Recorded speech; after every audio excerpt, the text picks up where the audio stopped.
وہ روز مجھے سحری کے وقت جگاتی، کالز کرتی اور میسیجز کرتی کہ اٹھ جائیں سحری کر لیں۔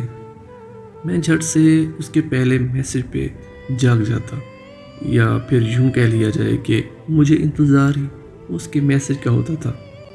وہ اپنے گھر سحری کرتی اور میں اپنے گھر سحری کر کے موبائل دیکھتا تو میسیج آ چکا ہوتا کہ نماز پڑھ لیں، بعد میں چاہے آپ سو ہی جائیں لیکن پہلے نماز پڑھ لینا۔ پھر ہر نماز کے وقت ایک میسیج ملتا، نماز یاد سے پڑھ لیجئے گا۔ حالانکہ اسے پتا تھا کہ اذان تو میرے پاس بھی آتی ہوگی۔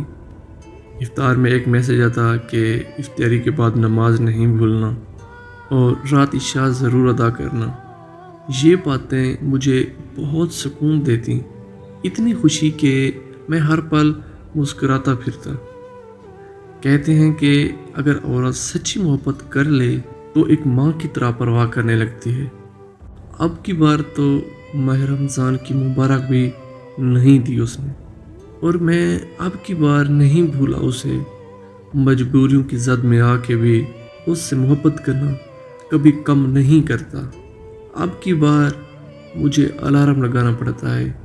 اب یہ پہلی سحری اس کے میسیج یا کال کی بجائے مجھے الارم پہ جاگ آتی ہے۔ بہرحال اس بات نے مجھے بہت تکلیف دی۔ ابھی بھی سوچتا ہوں کہ اس کا میسیج کب آئے گا۔ وہ ماہ رمضان کی پہلی سحری، وہ روزوں کے بعد نماز کا کہنا مجھے اتنا سکون دیتا تھا کہ دنیا کے خوبصورت لمحوں میں خوبصورت لمحہ۔